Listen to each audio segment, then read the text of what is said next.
I'm Basso, and today I'm going to be talking about identifying and playing for win conditions. This is a little bit of background about me.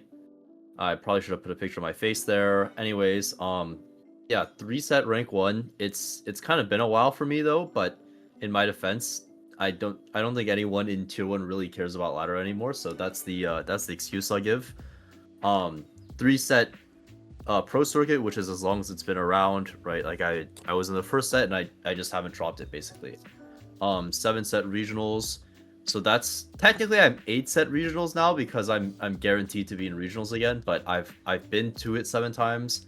And hopefully I will be going to worlds this set since I think I'm either tied or have the longest the most regionals without being to worlds, which is kind of a good thing, kind of a bad thing. And then I've been coaching for 9 sets, which is pretty much as long as I've been competing. Yeah, so why does identifying like your win con and what you're playing for kind of matter?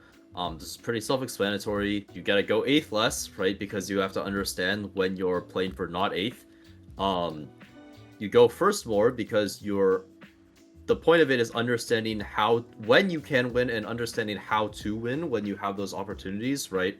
And that's whether it's going for 3-star 4 cost, whether it's going 10, whether it's the 9 stuff, right? It encompasses a whole large subset of different things that involve how do you win. Bot 4ing less, and that's just playing for 4th when you can, right? So this is kind of just like the in-between version of going 8th less and going first more, right? More of those like medium spots, understanding when you should be playing for a 4th instead of not 8th, and when you should be playing for a 4th instead of a 1st. And I'm gonna dive more in depth into each of those and kind of like the things that you should be looking for when playing specifically for any of those spots. Okay, so the first part is essentially about identifying bad spots. So for many top players and like top pros, you can kind of just feel when your spot is bad, right? Obviously that's not a very useful or coachable thing at all to like you can't tell somebody or teach somebody how to feel when their spot is bad. That's kind of something that will happen over time, right? So you have to figure out how to actually quantify these spots in a way that someone can kind of understand when their spot's bad without having to essentially feel it, right? And so one thing that I've actually done for people in order to help them do this is I basically ask them to give me like strict numbers for how much money they have, right? And I focused on money as like the main thing. And this is specifically as it pertains to Fast 8, right? So for example, like Fast 8, how much money do you need to have on 3-2 for your spot to be good versus bad? How much money do you need to have on 3-5, 4-1, etc.? And so they basically give me like some system of benchmarks, right? And then we kind of adjust as time goes on. It's like, oh, I think you need to be level 6 with 50 gold on 3-2 to have an average spot versus if you have 40 gold, it's a bad spot. Like if you have 35 gold, you're playing for not 8th. And then if you have 60 gold, you can play for first, right? Obviously, this is very basic way to see things. But it's a pretty useful exercise for kind of getting a baseline understanding of what is actually going on and being able to quantify what's happening, right? And then as you kind of play games, you can kind of adjust that, right? So I'll have someone's benchmarks, and then we'll go through VOD review, for example, and then we'll look through a spot where they have 40 gold and they make it to 4-2 and they're playing their level 8 comp and they just don't have enough gold to hit, right? And then we'll kind of go deep dive into the nitty gritty of why was 40 gold not enough this game, or why was 45 gold not enough this game, and it's enough in some games. And then you kind of build out a more robust system of like, oh, you need 5 more gold in like playing towards these sort of comps that have 3-4 costs that are important, right? Or 5-4 costs that are important, versus when you're playing to comps that only have 1-4 cost that matters or 2-4 cost that matters, right? So you kind of develop you basically start at like the very simple level and like the very simple understanding of how much gold you need, and then you kind of branch out slowly to like different sort of comps, and then you branch out into like how much gold do you need when you're one-way contested, how much gold when you're two-way contested, and things like that, right? So that's kind of like the bottom layer of how many resources do you need for your spot to be good, how many resources do you need your spot to be bad, right? And then the next thing is kind of identifying who you can outplace and beat. This is more so for like stage 4 rather than stage 3, right? So this is kind of like after your original roll down on 4-2 or 4-1, identifying like whose spots you're better than, and like whether you have HP to outlast the people that you're trying to outlast.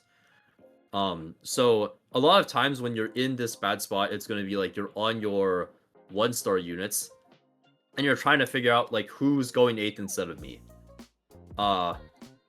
Right, and then again, a lot of things will come down to like, do they have pairs? Are they close to spiking? And then how much raw HP do you have? Right. So one thing that people really hate, but I think people don't do nearly enough, is strategic griefing when you're in like these really bad spots. Like if you're going 8th, the number one thing you're trying to do is go 7th, right? So if the 7th place guy is sitting there and they're hard committed to E and they have no Yees, or they have like 1 Yi and no pair, and they don't have any gold, and that's kind of their only out, right? It's very, very high value to just grief their Yis and make sure you're griefing their units, especially when you yourself don't really have any outs, right? The only problem with that is to make sure you don't go too far the other way. I've told people to try and like find spots where they can grief, and like we will talk about it in review. The problem is sometimes you end up with the opposite problem where you're kind of killing your own outs because you're holding too much gold griefing people, right? So there kind of has to be some sort of equilibrium where you're not griefing your own spot as well, or you're understanding like how much future your spot actually has and whether you actually need the gold, right? If you hit your entire board and you're just losing to everyone anyways, it's really high value to just roll and sit there and hold everyone else's outs because your board can't get any stronger. But if you're triple combat and you have paired 4 costs, paired 3 costs, like units that you need to hit, those are the spots where you don't want to grief at all because you're killing your own outs, right? And it's more so identifying like, oh, if I actually hit my Corki 2 here, or if I actually hit my Yi 2 here, I'll be stable enough for the next few rounds to maybe go 6th instead of just trying to grief this guy to go 7th. Okay, so this is kind of the opposite end of that, identifying good spots. So this is a lot easier to do. I think generally people are very, very good at identifying like when their spot is good. Right, like 10 streak is a classic one. Very, very rich, like level 850 on 4-1, like able to go fast 9, that sort of spot. Or when you have insanely strong augments in your comp, right? So if you have augments like Hold the Line in Fate Weavers, and the Glove Augment in Fate Weavers, all of the like really, really strong combat, Baron's Lair in some comps, Radiant items, Radiant GS artifacts. Basically, when you have like a really insane setup, it's very easy to understand when you have an insane setup, right? As opposed to, it's a little bit harder to understand when your setup is terrible or like when you don't have enough gold, because I think people are just worse at processing that. So like I would say the main things to identify like when you can play for first are item quality and then augment quality. Generally speaking, you're going to need to have, like, you don't need BIS to win games, but you're going to need very solid items, right? You really want to have like anti-heal, armor, or magic pen, and then 3 solid items for your carry, and then reasonable augments that do something in order to be able to win the game the way I would call standard, which is like going 9, going 10, and capping out on legendaries, right? Most of the time when your augments and your items are very chopped, your win con is going to be 3-star 4 cost. And another thing that I always say is like not to play TFT in a vacuum, right? So yes, most of the time, if you have really bad setup, you have really bad items, you have really bad augments, you're going to have to play for 3-star 4 cost instead of playing for level 9. But there will be lobbies where everyone just misses and you're essentially the only guy who can go 9, in which case you can kind of win just by sure like board value, right? If you're able to go 10 and everyone's stuck level 8 docking for their carries, you should be able to win even with significantly worse augments and significantly worse items, because you pumped in, you have an extra 2 units on your board, and you're gonna be playing multiple 2-star legendaries while everyone's stuck 8. So make sure you don't get caught up into like a vacuum understanding of TFT where you're just thinking about things on paper rather than in the context of your actual lobbies. Kind of in a similar vein, it goes the opposite way where you might have like a really insane setup for Corki, like you have god combats, but if someone's cashing out a 600 anima cash and playing into like a setup where they also have an insane setup, like the Giga Ice Blast Armor Z augment, stuff like that, you also have to understand that even though you have an insane setup that will normally win, you might still have to play for 3-star forecast because someone has a better setup than you. So there's no such thing as in a vacuum, but these are kind of like general rules, and I think generally people vastly underplay for 3-star forecasts. Especially at like Masters, people kind of autopilot just push levels for 9 and push levels for 10, when lots of times you're literally never winning the game playing like that, right? So understanding exactly how you win the game is very important, and then understanding whether you're actually playing for win or not, right? So if you understand your win con as 3-star forecast, the next step is understanding like how viable that actually is. So if you're playing and we're in the aforementioned scenario that someone's cashing out 600 anima cash into Zed, right, you're probably not going to beat them on level 9, so your win con is 3-star forecast. But if you miss on your 4-2 roll down and have to roll a lot deeper than you're comfortable and don't really have like a lot of money, you also have to understand that you might just be playing for second, right? And that's completely fine. You just have to know that because you're playing for second, you should be playing to save HP and not trying to go level 9 before you hit all of your upgrades, or making sure that you're winning fights against the other players in the lobby besides the guy that you think is going to win the game. And a lot of that is just understanding how viable your win cons actually are, right? So like you could be playing for second, you could be playing for third, as long as you know what you're playing for and you play to that, it's completely fine, right? And then in review, you can then go like, oh, maybe I shouldn't have played for third this game because I actually have the HP to play for second, or like I'm second strongest in lobby and I have 70 health, so I can play for second anyways. Or it can be the opposite way, like, oh, I do have like a huge HP lead, but my board actually sucks. I lose to multiple players in the lobby, so I should just be sitting here donking for any small upgrade and hoping I can go third instead of fourth. And that pretty much wraps it up for the good spots. And then again, this is kind of the in between, when to play for fourth. So it's kind of similar to like the 8th spots and the first spots, right? Where the baseline will always come from like, do you have enough gold to hit your units, right? If you don't have enough gold to hit your units, you're not really going to be in this spot. Most of the time, you're going to be playing for not 8th. But if you do have enough gold to hit your units, the main things are, again, going to be item quality and augments. So if you have strong combats, or if you have very, very good items, that's kind of when you can play for the upper end of like second to third.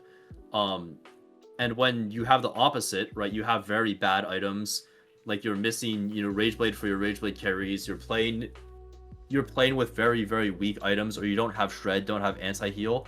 A lot of those spots, you kind of just have to understand that even if you have gold to hit your units, or even if you hit all of your units, you might not necessarily be playing for second or third or first, right? The other factor is kind of how quick you hit your units, right? A lot of these comps win the game by going 9, and so understanding like what the timeline is for you, right? Understanding like when you make it to 9 and what your expected HP is when you make it to 9, to understand like when it's better to stop rolling versus when you just keep donking the entire game for like very few upgrades. And most of the time this will be the case when you're playing like a mixed streak game. Mixed streak game, 70 HP, 4-2, and you're doing your roll down, right? For example, I'll just say a Corki game, right? Like when you hit Corki 2 and you're stuck on Rammus pair, it's basically understanding, right? I will be level 9 on 5-3, but I'll lose to a lot of people, so I should just roll for Rammus 2 here. Or like the opposite, where you have insane quirky items, you have insane quirky augments, and you're basically playing for, oh, I'll go 9, and then I can hit Rammus 2 on 9. I'll be slightly more efficient with my gold, and I can also play to hit my Bard 2 on 9, and pivot into Bard Shen, and I can actually play to win the game because my items and my spot is good enough for that. The other thing is, this is specifically for like the contested lines, but not over-rolling in low EV spots. So a very common pitfall for understanding like when you're kind of in these middling spots is knowing how many units are actually in or out of the pool, and understanding like the value of rolling in certain things, right? So for example, I would say Yi, like the Bruiser Yi board is a board where even the small upgrades matter a lot. Like Gragas 2, Maokai 2, Akali 2, Urgot 2, Bella 2, all of these units are really, really important in Yi. And they actually contribute a lot to the strength of your board.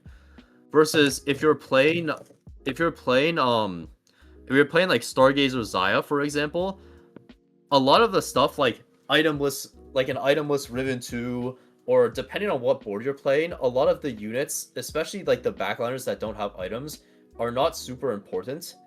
And so you're not really that excited to roll for like an itemless Karma 2 or an itemless Riven 2. Versus in Yi, you're really happy to roll for like a triple traded Urgot 2, right? With TG, or triple traded Urgot 2 even without items, because it'll do an extra 2,000 damage per fight. And so like understanding when you're rolling for more than just the specific forecasts, right? It's very first level. It's very easy to understand like, oh, I have a Yi pair and a Tahm Kench pair, I should just roll until I hit. Versus like, oh, I have an Urgot pair, Gragas pair, Maokai pair. Even though I hit Tahm Kench and Yi already, these units are actually a huge spike to my board, and so I'm going to keep rolling even though I have my forecasts, right? So a lot of those things kind of factor into deciding whether you can go 9 and play for like a top 2, or whether you need to realize that your spot is not good enough and you should be playing for 4th or 5th. And again, none of this is vacuum, right? Like there's not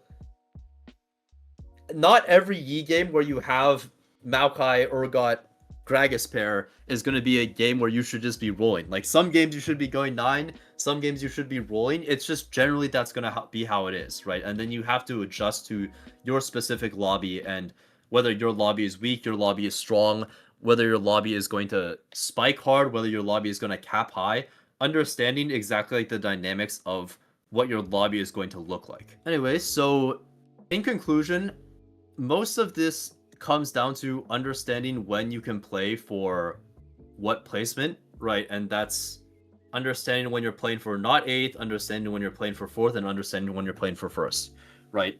You can kind of narrow it down to individual placements. I just think that it's not really worth your time, right, to decide like, oh, I'm playing for specifically 5th, right? I would say like the main blocks would be like not 8th, top 4, and then kind of top, and then basically not 1st, right?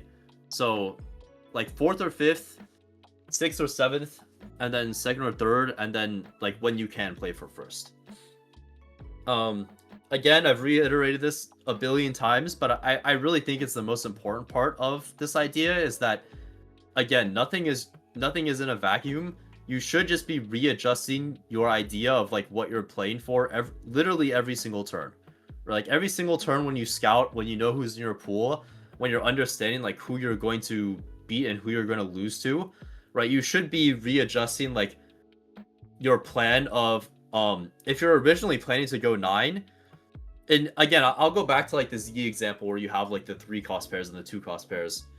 If you're originally planning to go 9 because you think the lobby is not super strong and your cap is actually higher than most of the players in the lobby, you have to understand that things will change if suddenly the people in your rotation hit their spikes and you go from your outlook of winning all 3 matchups into losing 2 of the matchups, right? So as as kind of the conditions of your lobby and of your rotation change, you have to adjust your idea of like whether you should be playing for a fast 9 or whether you should be playing to roll on 8.